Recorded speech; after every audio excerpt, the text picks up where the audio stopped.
to say how to do a leg extension because a leg extension is pretty straightforward. It's to extend the leg. However, there's some useful tips we can use here. So first of all, we do need to make sure the knees are lined up, which I struggle not to do. But some people have the pad a little bit too far away or too close.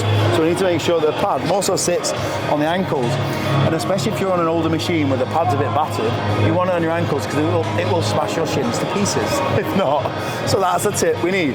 Next one is actually where your hands grab. So there are people that grab the front and then the hips lift up. So I tend to grab right at the back, lean back, and then really pull myself down so we're locking the hips in. But a useful thing for this is actually someone who have a seatbelt, or my brother Nick, who is a bit of a gym snob, has a seatbelt. And although we make fun of it, it makes this so much better. Yeah, keeps your hips back. Yeah, it keeps your hips down. So literally you're locked in there and all you can do is leg extension. You can't then get momentum through your hips. You're locked in, you get so much more power output from that. And same on a seated hamstring curl as well. You're way more from it with a seatbelt. Although you're just like a dick in the gym with a seatbelt on. Like a kid, seatbelt on. But it really does work. And then with a seat, I tend to go further back because I tend to feel it's just a little bit better when I've got the hips further extended. I can get more contraction here.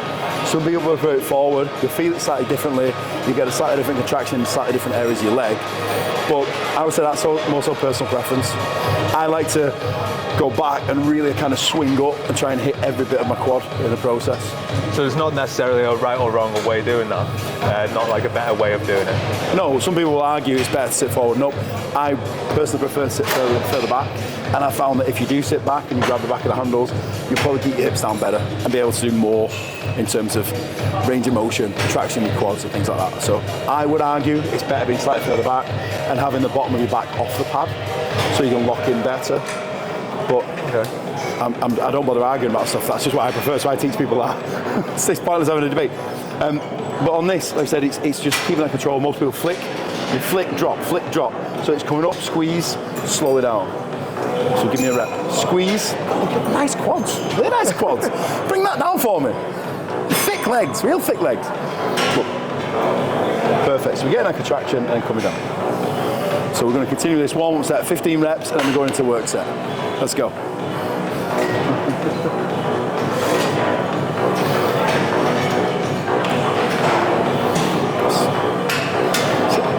So as we're working through this warm-up set, we're focusing on getting the muscles firing, make sure the knees feel okay, make sure everything feels okay, seat set right, position is okay, and make sure we pull down. If not, then we go to a heavy weight and we could get a sharp pain in our knees, the muscles might not be contracting properly, the seat might be set up wrong, and just something will prevent us from getting the most out of the exercise. So we always want to make sure we set things up in that warm-up set, or those warm-up sets, and just make sure, is everything feeling right, is everything clicking, are we good to go? And even the case of, am I feeling strong today? Am I feeling weak today? Because those sometimes happen. Sometimes you're not slept well, you're not eating as well, and then you come to actually do your working sets and you haven't got the same strength. So if you're making note through the warm-ups, you'll be able to then know, is it go time or not? Do I need to go a little bit lighter today? Like I'm someone who suffers from knee pain, so sometimes like my knee's not feeling it today, I'm going to go a bit lighter, higher reps. I'm not going to go heavy and just go, no, push through a sharp pain in my knee, because that's going to wreck next week's workout when my knees are still wrecked. So sometimes you've got to adjust depending on how you feel, and just getting that awareness of like, am I in tune with my body and what's going on today? Because it's not always a case of you'll always beat your log.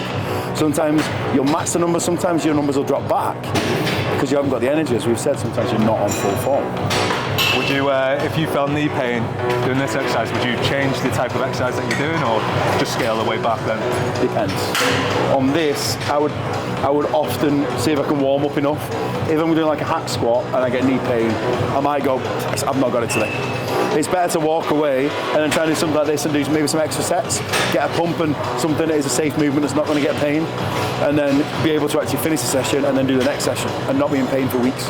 Because if you just end up causing injury and causing inflammation, and especially if it's like patella tendonitis, which I've had before, once that goes, mate, it's months. It's months. You take peptides, you try and bring it down, but it's months. It's better to take a week out rather than taking 6 months off. Yeah. And it's why I'll tend to do hamstring work before quads. Just get the knees warm, get everything warm, and generally have that ability to push, which is something I learned from John Meadows, who was saying about guys who've been training a little bit longer, a little bit older, tend to have knee pain. Obviously, you've been training for years. So if you do hamstrings first, you'll notice that your knee pain is reduced because everything's warmer. If you do what I used to do and go straight to barbell squats, it's like, you may as well take two knives and stick them in your knees. It's awful. And that was so sharp. So now I just don't even do barbell squats at all, which is something we're going to cover in another video. Don't do them at all. Come to this, get warm, and then go over to the other stuff. It's not as fun, but I'd rather actually have knees that don't kill me, and I can then perform a full session, and then keep growing my legs, which I have done. So it's just a process over time. Okay. Right. Yeah, it's free. Just if we stop and start, I'm going to do work.